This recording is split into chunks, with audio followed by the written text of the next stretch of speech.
esteja lendo com uma voz possante e abençoada. Filipenses capítulo 2.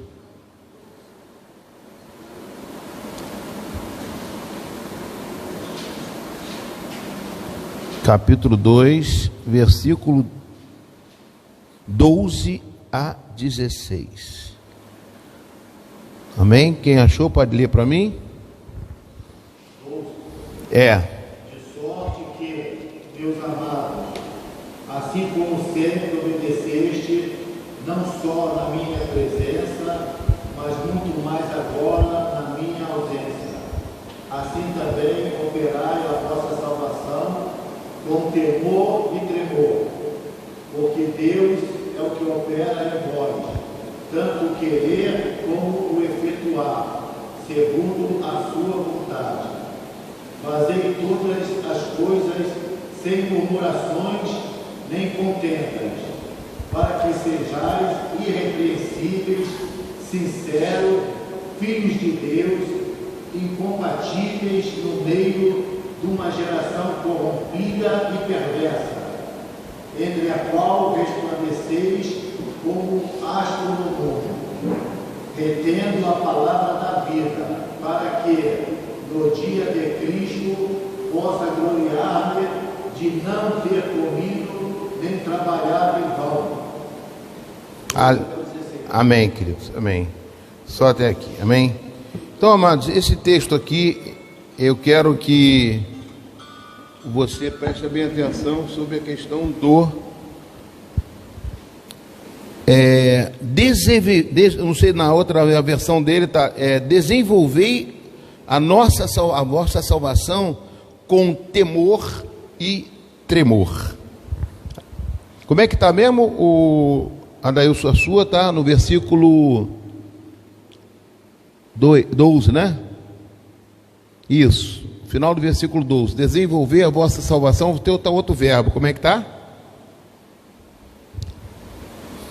Assim também operai a vossa salvação com temor e tremor. Operai a vossa salvação com temor e tremor. A mesma coisa, desenvolve e opera a sua salvação com temor e tremor. Deixa eu ler algumas coisas que eu preparei aqui para vocês, que eu até botei no grupo da escola dominical, eu coloquei para vocês, né? O modelo que Paulo utiliza em suas cartas, ele usa primeiro doutrina e depois ele usa a prática, ele estuda a prática. O que ele quer dizer com isso? Ele quer explicar a doutrina. O que é doutrina, amados? O que vocês entendem por doutrina? Doutrina é uma, vamos dizer assim, uma orientação, é uma forma de você conduzir uma situação, tá? Doutrina é uma coisa que você tem que seguir, né? No exército, no trabalho, existe todos os lugares onde você tem uma ordem, tem que ter uma doutrina. É como se fosse um mandamento, uma regra. Doutrina é como se fosse uma regra que você tem que seguir. Amém, queridos? Regra é a melhor palavra para tradução assim de doutrina. Então, amados, essa doutrina, né, desemboca o quê? Numa prática. Você faz uma doutrina para fazer a prática. Na cozinha tem doutrina, né? Agora eu estou vendo aqui muitas cozinheiras, Daílson deve ser cozinheiro também. Doutrina tem uma prática. Eu lembro que eu fui fazer uma carne assada, só a misericórdia de Deus. A primeira carne assada que eu fiz, eu não quis ser, ela pulou da panela, eu fui passar de uma panela para outra, ela saiu quicando no chão. Eu falei, meu Deus do céu. Mas o tempero ficou bom, mas tem que ter uma doutrina, porque eu não tinha doutrina, eu não tinha experiência, não tinha como me conduzir ali naquela situação. Então eu fiquei meio que perdido. Quando você não tem doutrina, hoje em dia eu faço, que eu vou fazer umas comidas, eu estou tudo no YouTube, né? Foi a primeira, não tinha YouTube. Aí eu vou lá no YouTube, vejo lá a pessoa fazendo, aí eu vou lá e conduzo lá e vou. É a minha doutrina para fazer. Vou fazer um brócolis com torradinho na airfryer. Airfryer é o melhor cozinha, o melhor lugar que tem. Eu vou lá, boto o brócolis, bota um pouquinho de pimenta do reino, bota o sal e bota o azeite por cima para ficar crocante. E bota lá 5 minutinhos, 7 minutinhos, fica crocante e gostoso. O brócolis, não aquele outro brócolis de arvrinha, aquele outro. Não, o americano é de arvrinha, é o outro. Aí fica gostosinho, fica gostoso mesmo. Aí, quer dizer, então, mas eu seguia a pessoa lá, aquelas pessoas lá que ficam lá no YouTube fazendo comida. A doutrina te leva a fazer a prática correta. Amém, amados? Estão entendendo? Oi? Deixa de ser uma doutrina. Mandamento é uma doutrina. Deus deixou os 10 mandamentos. É uma doutrina para ninguém sair fora dos 10 mandamentos, né? Não roubar, não matar. Se você está ali, você está fora de uma doutrina. É uma doutrina também, né? Então é importante. Paulo, quando prega a palavra, ele usa sempre a doutrina para depois que executem a prática em cima da doutrina, que é muito mais fácil. Entendeu? Então ele sempre fala isso sobre essa questão de você estar trabalhando a palavra de Deus. Ah, pastor, mas o Espírito Santo te dá liberdade. Verdade, ele te dá liberdade. Mas ele te dá uma liberdade, é uma liberdade controlada. Por isso que o espírito do profeta está sujeito ao profeta. Se a pessoa chega e sai profetizando para todo mundo, e uma coisa de qualquer jeito, a pessoa que está ouvindo, às vezes não está preparada para ouvir. E vai se perder. Então tem que ter tudo, até a ordem do culto. Paulo fez aqui, um fala assim, outro fala assado, outro diz isso, outro diz... Tem que ter doutrina, tem que ter uma ordem. Doutrina, regra, ordem, mandamento, é uma doutrina, amém? Então no versículo 12 ele diz o quê? Assim pois, ou seja, de acordo com Jesus, que não usurpou ser igual a Deus, Paulo vai tratar a igreja de Filipos como devemos tirar o partidarismo e a vanglória do meio da igreja, promovendo o quê? A unidade com o propósito. Isso aqui eu deixei com vocês, está escrito naquele, como é que é?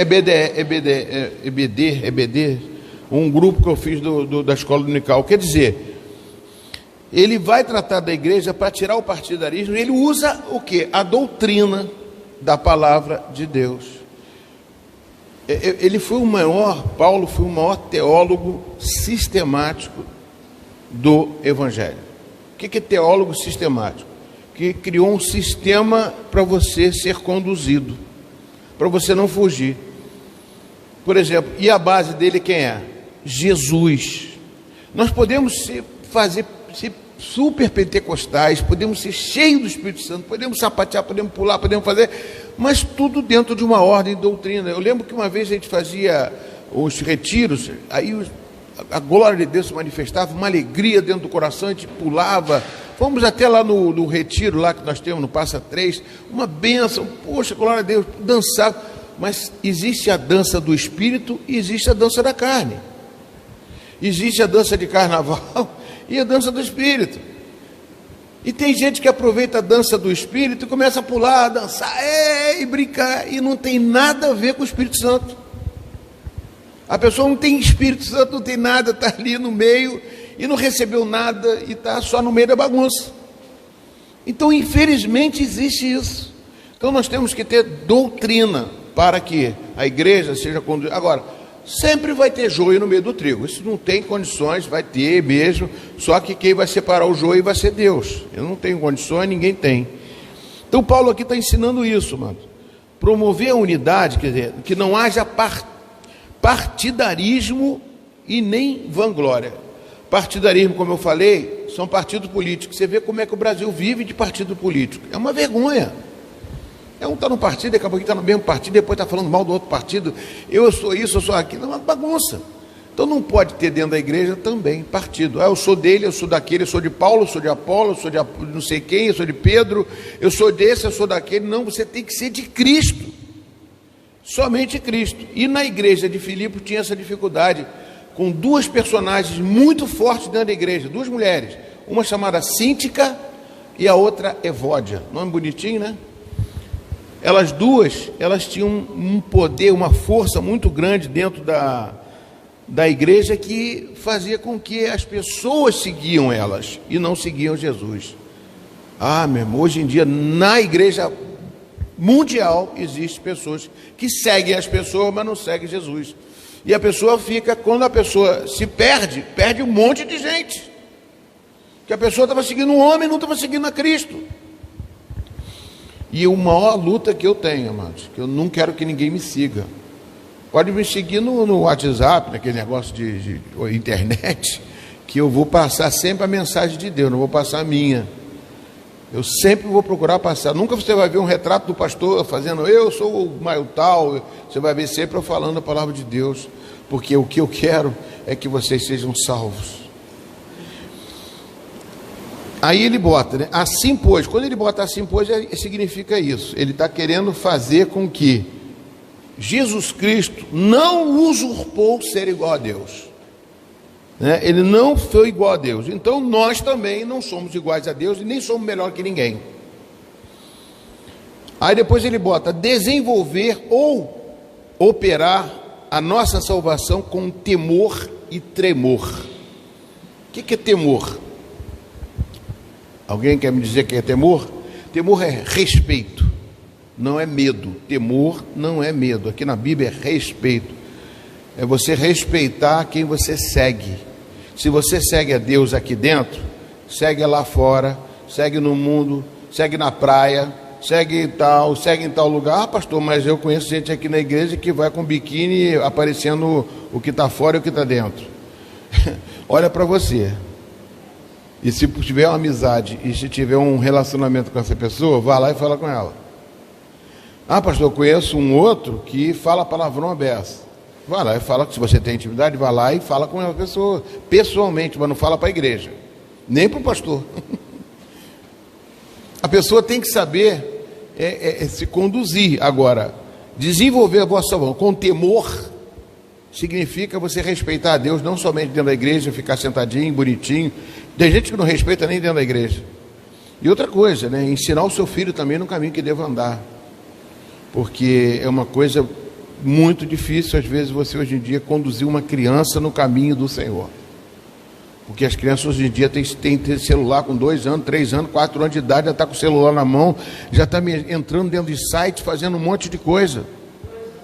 2 anos. Então é uma coisa que ela aprende coisas que na idade dela não teria que aprender. E a Bíblia diz o quê? Inculque a palavra de Deus no caminho do filho, do seu filho. E tem muitas instruções sobre isso, como instruir meu filho na palavra de Deus. Se você entrar na internet, no Google, vai te dar instrução sobre isso. Senão o seu filho vai se perder. Então desenvolver com tremor, aí sim. Tremor por quê, mano? Porque a salvação é a coisa mais, é o milagre mais importante que você tem.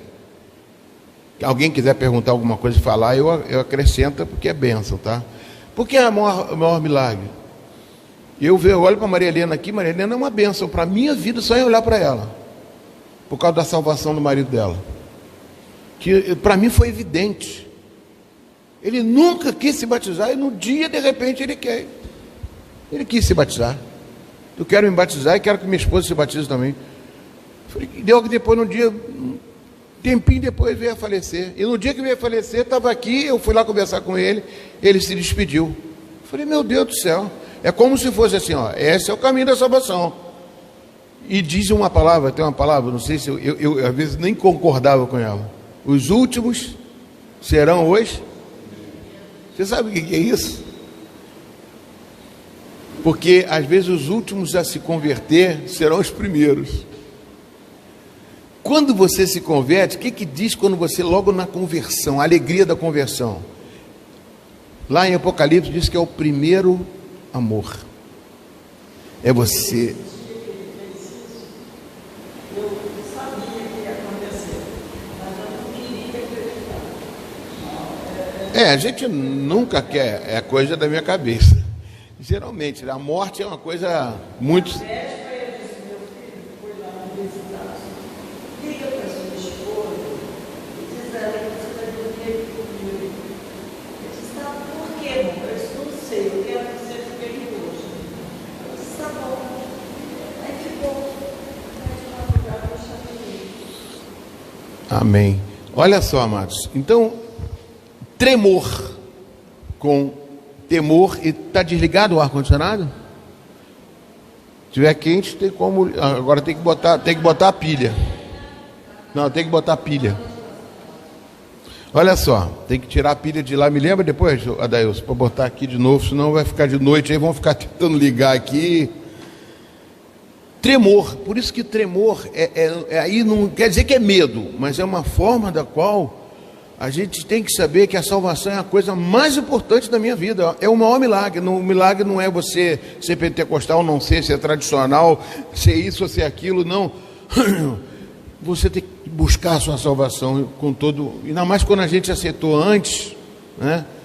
Deus quer fazer com que a gente possa permanecer em Cristo. O que é tremor? Quando você treme é por quê?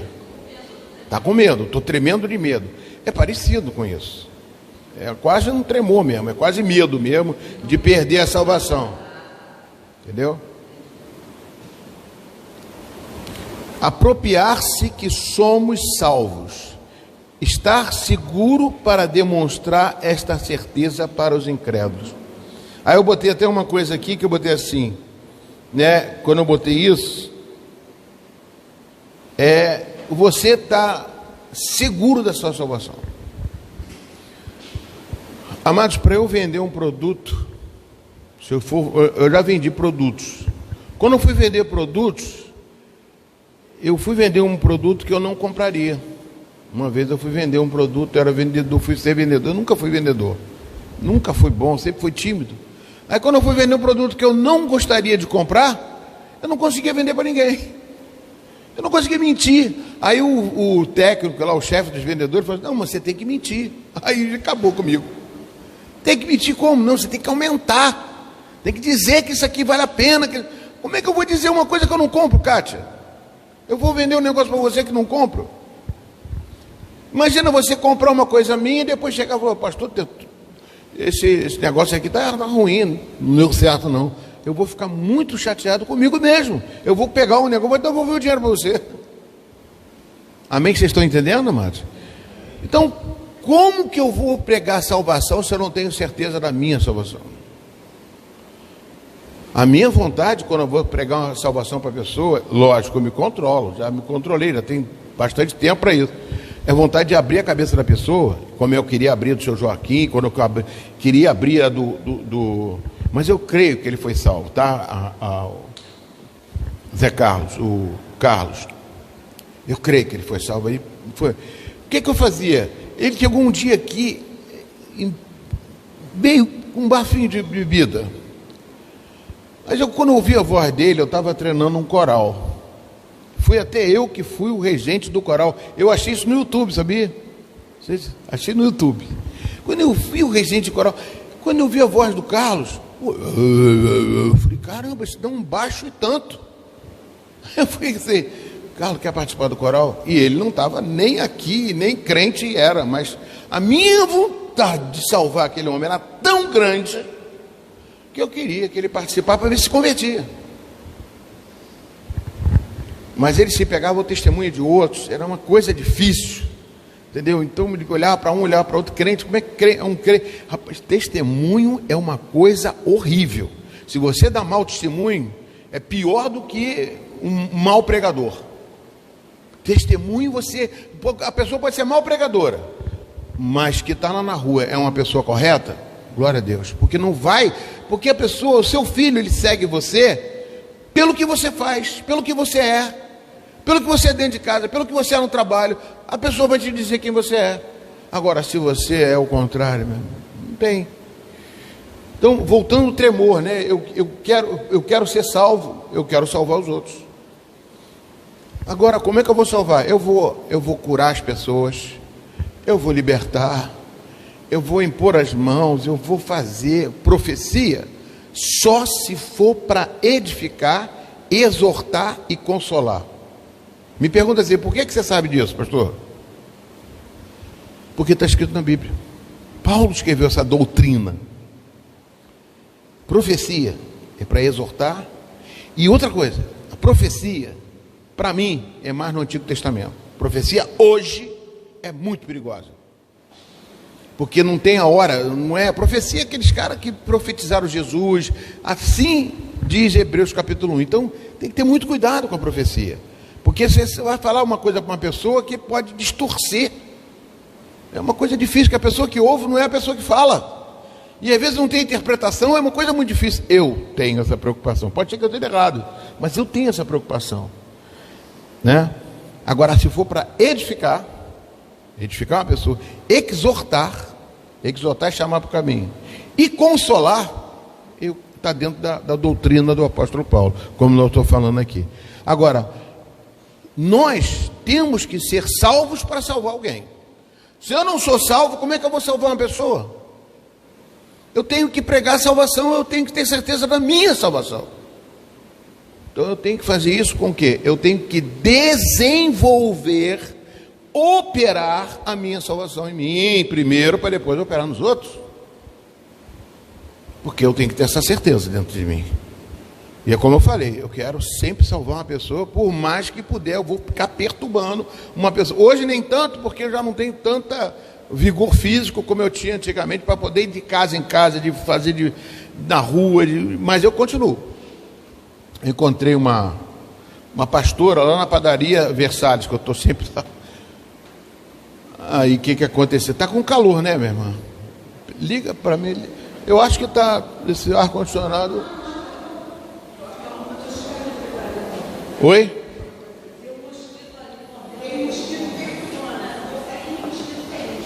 Tem muito. Eu também encontrei muito. Então, amados, é fundamental que vocês entendam isso. É fundamental. Continuando aqui, amados. Eu ainda não estou acostumado a usar óculos.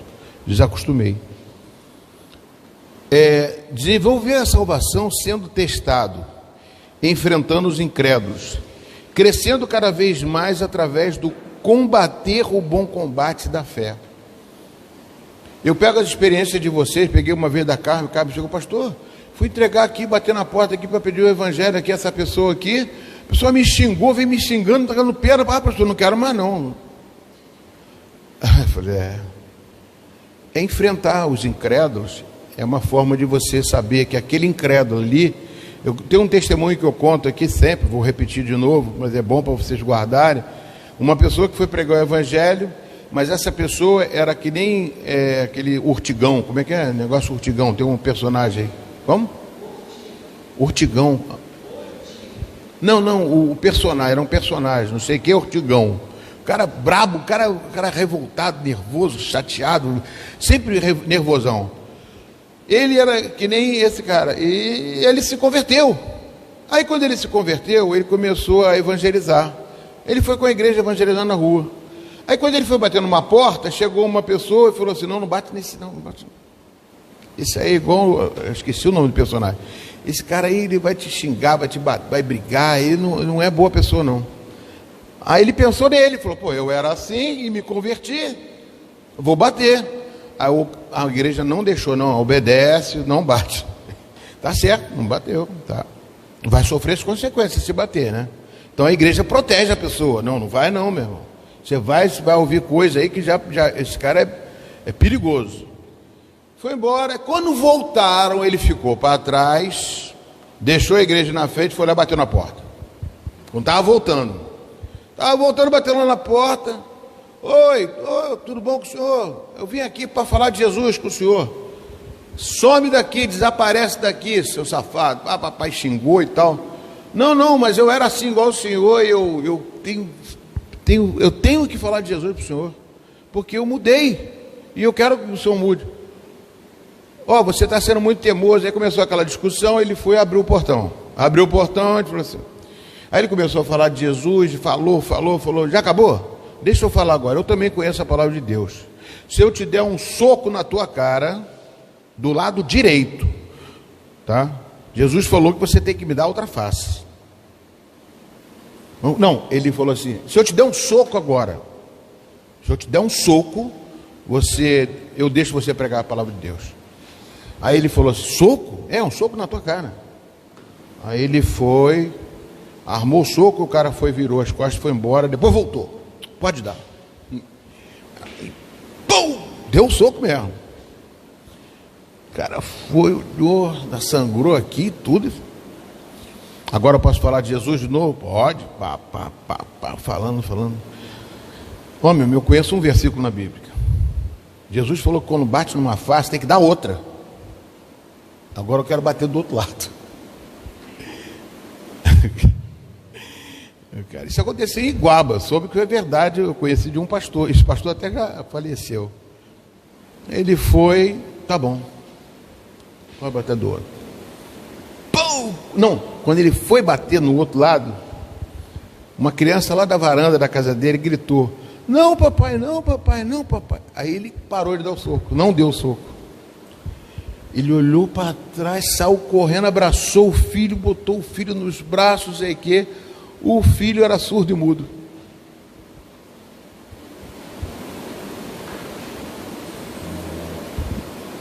Que coisa, né, cara? Que testemunho, cara. Se foi verdade, se não foi, mas eu fiquei pensando, isso aí entrou no meu coração, eu falei, meu Deus. E a pessoa acabou com aquilo, aí eu fiquei arrepiado.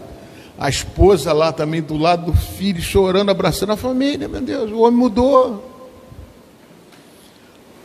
A salvação é muito forte, amado. Deus quer salvar a vida de todos. Então é a coisa mais importante a gente salvar. E quando você está pregando o Evangelho, você desenvolve dentro de você a sua salvação. Foi o que eu mais fiz na minha vida, pregar o Evangelho. Não aqui, pregar na rua. Pregar na rua. Eu recebo até hoje gente que fala assim: pastor, eu fiquei intrigado como é que você orava com as pessoas surda e muda na casa das pessoas. Como é que você visitava aquelas pessoas com câncer? Como é que você não sei o quê? Como é que você não sei o quê? Eu recebo até hoje isso. Isso o quê? Desenvolve a minha salvação. Hoje de madrugada eu recebi um telefonema, a pessoa insistindo. Falei: cadê a Elisete? Foi embora. Só porque eu não atendi ela. Resultado. Então uma coisa que acontece, amados, que é difícil. E outra coisa, você e eu temos que ser confrontados. O confronto faz com que você não recue, pelo contrário, que você avance. O confronto faz você crescer. Uma criança que é confrontada, ela cresce educada. Que isso, pastor? É verdade. Uma criança que é confrontada, ela, se você fizer a vontade dela, ela cresce mimada. Se você confrontar, ela cresce educada, doutrinada. O confronto faz isso e Deus faz isso, amados. Se você pegar a Bíblia de fio para ver, José foi confrontado, Moisés foi confrontado, Abraão foi confrontado, todos eles foram confrontados. Abraão, um homem de Deus que teve um filho com uma mulher de 100 anos, Deus ainda chegou a ele e falou assim: ó, eu quero que você sacrifique seu filho, mata seu filho. Confronto. Ele foi lá, levou o filho dele para matar. E Deus chamou ele depois, Deus chamou Deus de proverá. Deus proverá o outro filho, porque ele fez isso comigo. Então quando você confronta, você não está colocando a pessoa porque você não gosta da pessoa. A pessoa pensa isso, sabia? Eu confronto uma pessoa aqui na igreja, eu vou sair, pastor, estou fora, eu vou lá para outra igreja. Então dá mesmo, vou fazer o quê? Porque o confronto faz bem a pessoa, mano. O confronto de uma criança, se você deixar, a criança vai crescendo, vai não desobedece. Agora, se você confrontar, ela vai ficar educada. Se você não confrontar, ela vai se tornar mimada. Se quiser passar a mão na cabeça, vai ser mimada. Vive no confronto. Eu nunca me esqueci quando meu pai chegou para mim e falou isso. Ó, não pago mais o estudo para você, você já perdeu o ano e tal, se vira, vai trabalhar e vai fazer a tua vida. Pô, chorei, falei, meu pai me abandonou, vou fugir de casa, vou sair de casa, não sei o quê. Meu pai não tinha nem condições de pagar para mim, sustentava uma família com dificuldade. E o que aconteceu? Eu fui trabalhar, eu fui começar a ver que meu pai tinha razão. Confronto. Aí a pessoa pensa que confronto é uma coisa ruim. Não, confronto é uma coisa boa. Você vê Bíblia, desde Gênesis a Apocalipse, Deus confrontou. E vai continuar confrontando você. Se não sou eu, ele vai confrontar. Agora, se você não é filho, é bastardo, como dá em Hebreus capítulo 12, ele vai deixar de lado. Ele não vai confrontar. Quem não resiste ao confronto é sinal que está querendo viver do jeito que quer. Está querendo aparecer, ou está querendo fazer alguma coisa, ou está querendo ser alguma coisa. Aí não adianta. Agora, quando resiste ao confronto, não é fácil. Amém ou não amém? Vocês discordam? Pode discordar.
Pega o quê?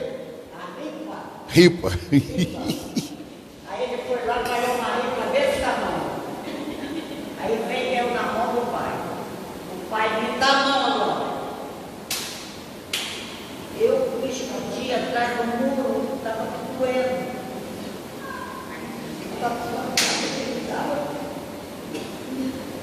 Doía.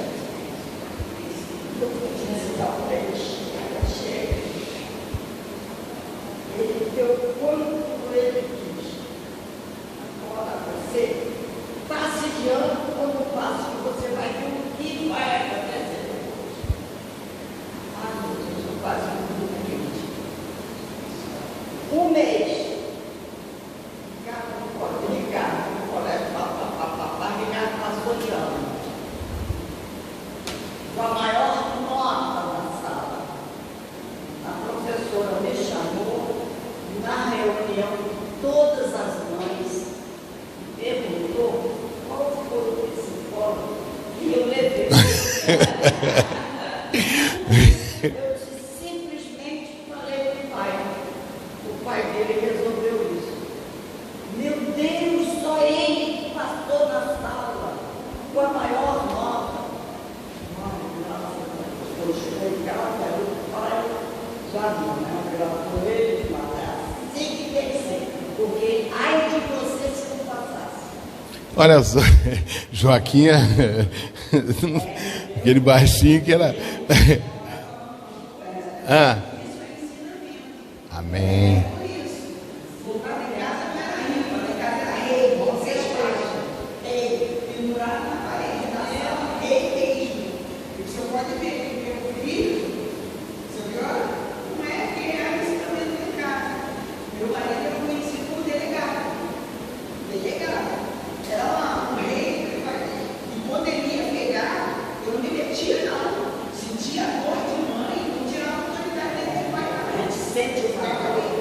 Amém, querido. Então, tudo aí criado, foi criado dentro do condomínio, no Vale do Itaipu, filho de papai riquinho, tudo droga, tudo aquilo. Meus filhos hoje, graças a Deus, meu filho tivesse hoje, estaria bem, como ela deixou a família dele bem, e o ensinamento veio do pai para filho, e hoje eu tenho uma neta de 26 anos, o ensinamento que meu filho teve desde casa do pai, passou para a neta, minha neta hoje é uma advogada, trabalha com o mesmo ensinamento que meu marido passou para o filho, hoje a minha neta é uma benção. Ela fala assim para mim, vó, minhas primas, tudo de 17, 16 anos, tudo com 2, 3 filhos, e priorizar. Minha neta tem 26 anos, você não vai casar não, eu trabalho, eu vou na loja, você, Julissa, depois que eu vou ensinar em casamento, depois. Olha só. Tá vendo? Eu quero dizer, deixa eu falar uma coisa que eu não vou tomar. Deixa eu falar outra coisa. É muito bom os exemplos de vocês. É bom vocês darem esses exemplos. São pessoas que têm idade e que hoje em dia tem a lei da palmada. Cuidado que hoje Nem pode bater, não pode nem falar que bateu, não pode nada. Entendeu? Uma vez Maria Helena veio falar, Maria Helena, veio falar aqui de uma atitude que ela falou, não, eu sou a favor. Teve gente que se levantou aqui na escola dominical e falou contra ela. Que isso? E a Bíblia diz o quê? Corrige seu filho com vara. A vara não quer dizer que é uma vara de... Tem gente que diz, é vara de goiabeiro, né, pastor? Não sei que vara é. Pode ser uma ripa, pode ser uma rede, pode ser o que for, mas a criança tem que ser corrigida, amados. Tem que ser corrigida. E eu estou tomando cuidado que eu tenho que... Estou ao vivo aqui, misericórdia. Eu não estou contra a lei da palmada, não sou contra a lei de nada, misericórdia. A lei é lei, eu estou aqui para obedecer. Agora, esse é um ensinamento antigo. Não estou falando que é um ensinamento contra a lei de nada, mas é um ensinamento antigo que vocês, né, praticavam. Agora, uma coisa é o seguinte, amados. Na Bíblia, no Evangelho, nós temos que ter a mesma determinação. A gente pensa que aprende em casa uma coisa e na igreja é diferente. Não, Jesus Cristo disse que o filho bom é aquele que ele disciplina. Pode procurar em 12. Se não é filho, se não é bastardo, ele deixa de lado. Quando você vê que não tem mais jeito, você larga de mão. Entendeu? Deixa eu continuar aqui, que eu queria... Tem muita coisa que eu separei para vocês. Eu botei no grupo lá para vocês.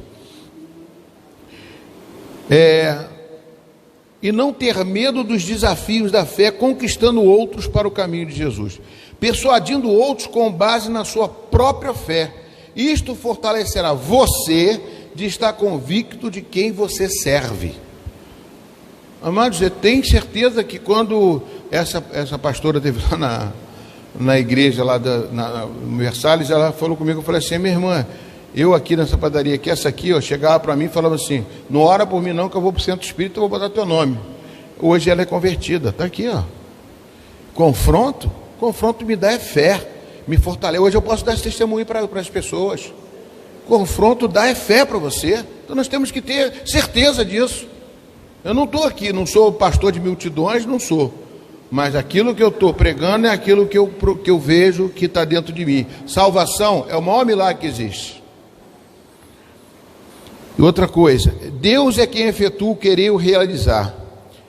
Tira o nosso orgulho.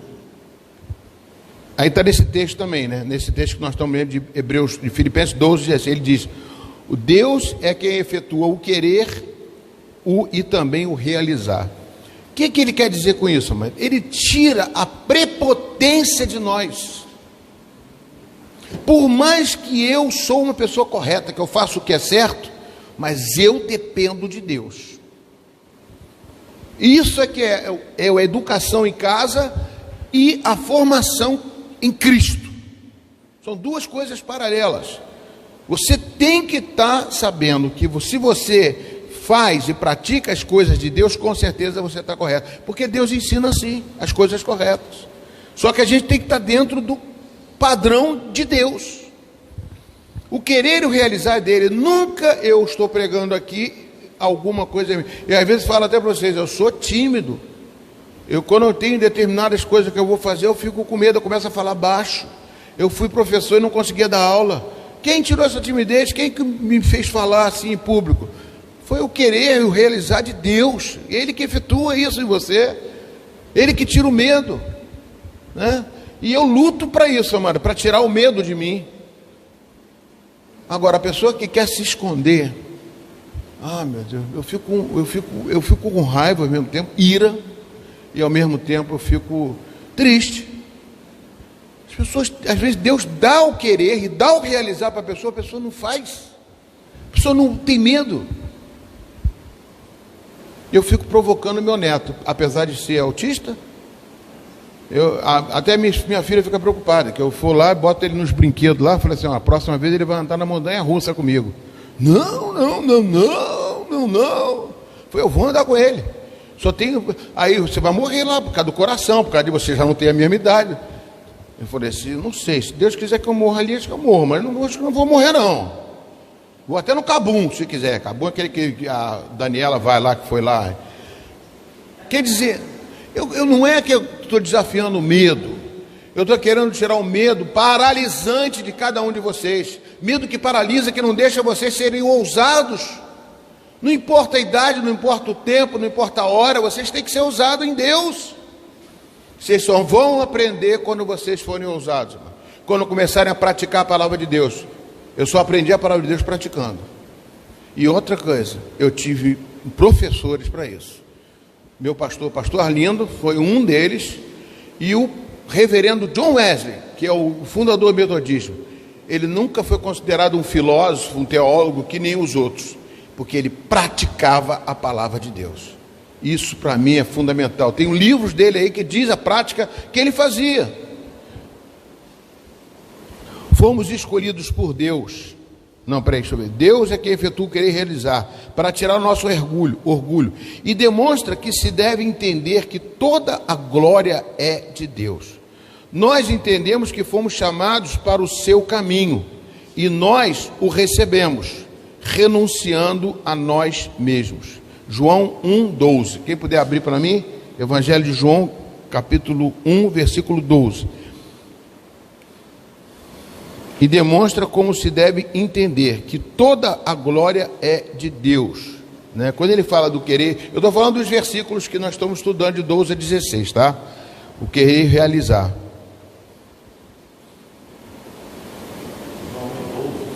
Capítulo 1, versículo 12. Mas a todos quando receberam, deu o poder de serem filhos. Deram o poder de serem feitos. Isso.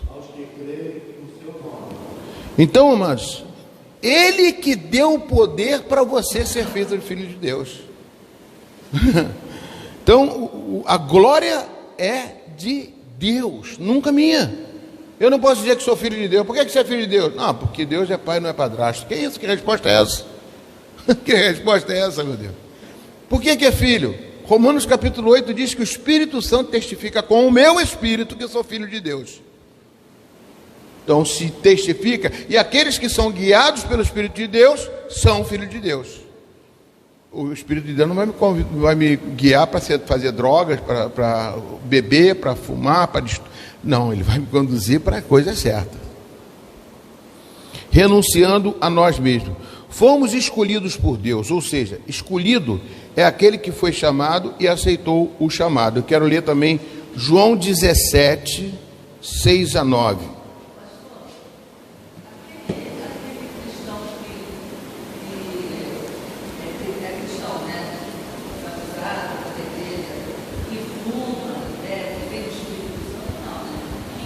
Eu não tenho um espiritrômetro para ver, entendeu?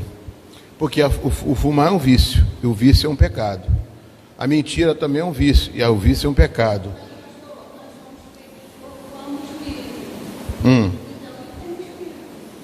É o espírito dele, mas é o Espírito Santo que ela está perguntando.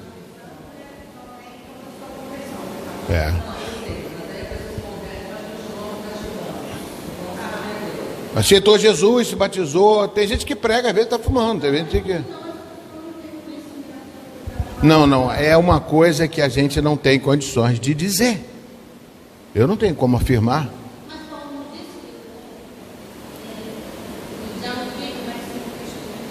Isso. Ele está falando dele. Eu vivo, mas Cristo vive em mim. Ele está falando dele. Agora, ele não fala para os... É uma pessoa, vive nele. Ele tem certeza da salvação dele, mas a do outro eu não tenho. Eu não posso dizer porque é um pecado. Todos nós pecamos.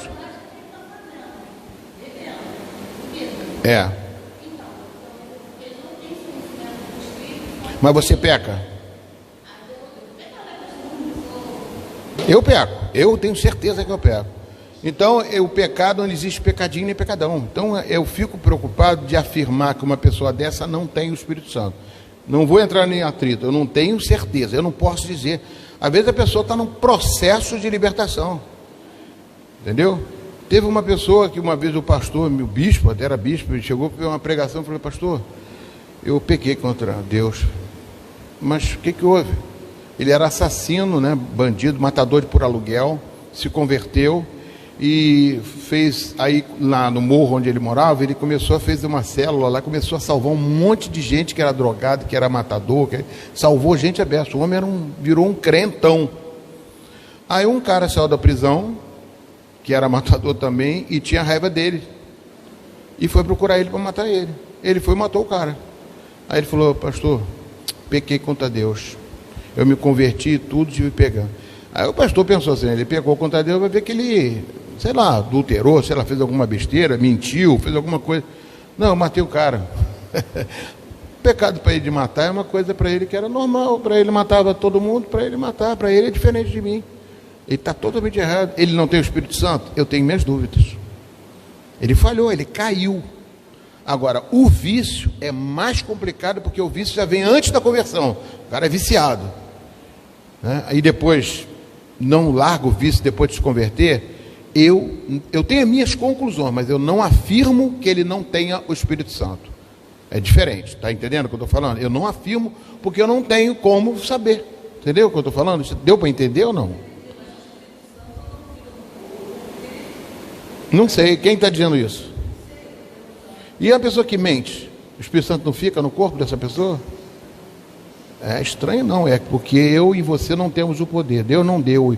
O querer e o efetuar é de Deus. Nós não temos que se envolver nessas coisas de outra pessoa. Nós temos que cuidar de nós. Não procura vasculhar o outro, vasculhe você. Faça você o que deve fazer. A Bíblia, a metodista diz até que eu não devo negar a ceia do Senhor a ninguém. Mas pastor, mas não sei, de repente a pessoa está salva, vai morrer. Eu soube um testemunho, a pessoa pediu para tomar ceia, tomou a ceia, chegou ali, foi atropelado e morreu. Eu não sei. O ladrão da cruz, você daria ceia para ele? Aquele que aceitou Jesus na cruz? De repente ele se converteu lá na cruz. Eu não sei. Eu não tenho esse poder para saber. Eu vou sim dizer para essa pessoa: se você fumar, se é vício, os viciados não entram no reino dos céus. Vou dizer isso para ele. Se eu conhecer e falar, muda, mas uma coisa: não deixe de vir à igreja, não deixe de orar, não deixe de louvar a Deus. Às vezes adora, chora e turma está fumando, mas eu não posso fazer nada. O julgamento é do Senhor. Eu não sei se fiz entender. Não precisa concordar comigo, eu só estou querendo que esse é o meu ponto de vista de uma pessoa, tá? Deixa eu continuar aqui, amados. Por eu ter ficado ele bem, hoje ele tem paz, me traz assim. Com certeza, você é reconhecimento, né? Eu tenho todo o direito que a senhora fez comigo, eu agora fazer, cuidar da senhora. Você foi escolhido, que você aceitou o chamado, mas deve viver de acordo com o propósito de Deus. Será mesmo que você é salvo? Eu pergunto aqui. Eu botei no texto de João 17, Jesus não pede só por aqueles 12 discípulos, mas também por aqueles que ainda... Acabou que eu não li, né, de João 17.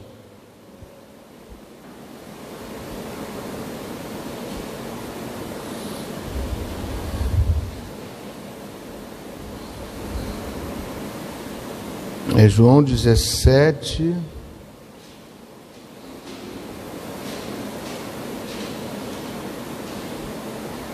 de 6 a 9.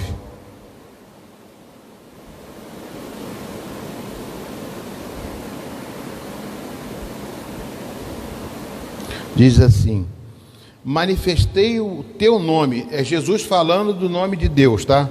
Manifestei o nome de Deus, né? Aos homens que me deste deste mundo. Eles eram teus, tu me confiaste, e eles têm guardado a tua palavra.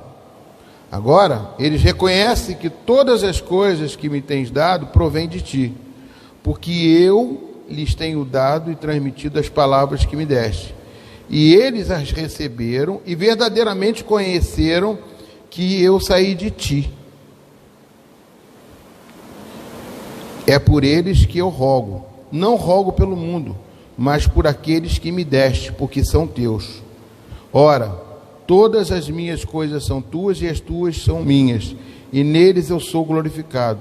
Já não estou no mundo, mas eles continuam no mundo, ao passo que eu vou para junto de ti. Pai Santo, guarda eles em teu nome que me deste, para que eles sejam um, assim como nós.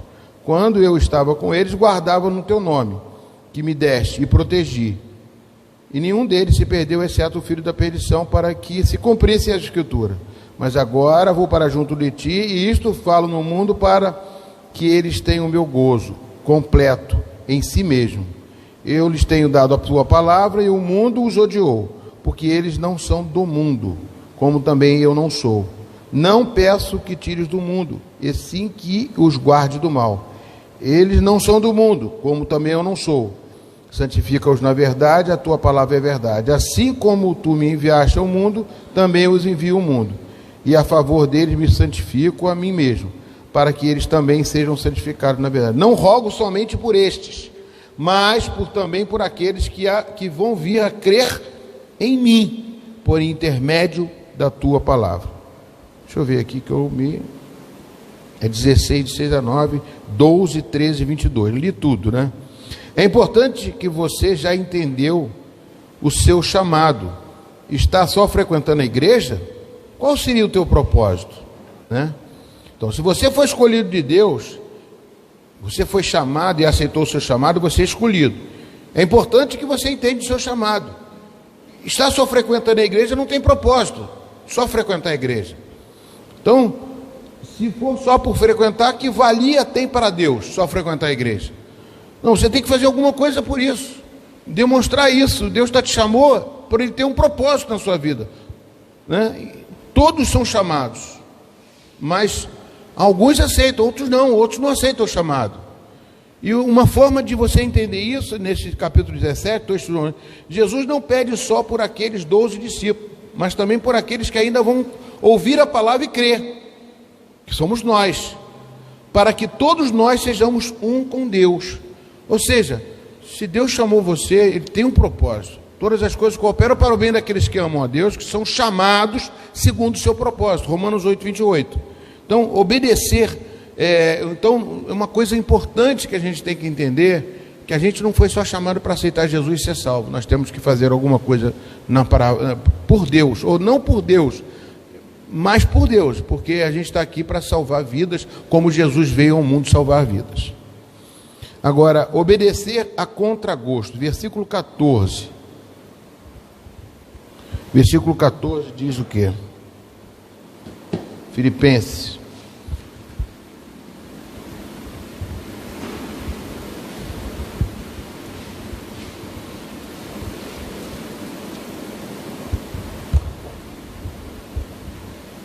Dois 14. Fazei tudo sem murmurações e sem contendas, para que vos torneis irrepreensíveis e sinceros filhos de Deus, inculpáveis no meio de uma geração pervertida e corrupta, na qual resplandeceis como luzeiros no mundo. Então aqui, versículo 14, líderes trabalhando sem unidade, líderes que estavam disputando entre eles contenda e murmuração. Rogo a Evódia e Sintique, Filipenses capítulo 4, 2. Ou seja, se a pessoa está murmurando, não é isso? Fazei sem murmuração e sem contendas. A murmuração, amados, é uma coisa muito complicada. Fazer murmurando é como se você não estivesse fazendo. Eu falo mesmo, se a pessoa está fazendo uma coisa para mim, murmurando, eu prefiro que não faça. Fazer murmurando é como se você não estivesse fazendo. Não tem valor nenhum, não tem valia nenhuma. Para que você vai fazer então? Não faz. Você tem que abraçar essa causa e fazer com vontade, porque você não está fazendo para o homem. Filipenses, Colossenses 2 fala que você não faz nada para o homem, você faz tudo para Deus. Se você faz para Deus, amado, tem pessoas às vezes podem te agredir, te falar um monte de coisa, como foi aquele testemunho que eu dei, mas ele não está fazendo aquilo ali, pregando aquele evangelho por causa do homem, por causa que Deus salvou ele. Então ele está fazendo para Deus, ele não está fazendo para o homem. Eu já contei um testemunho aqui que eu tive no meu trabalho, eu era perseguido.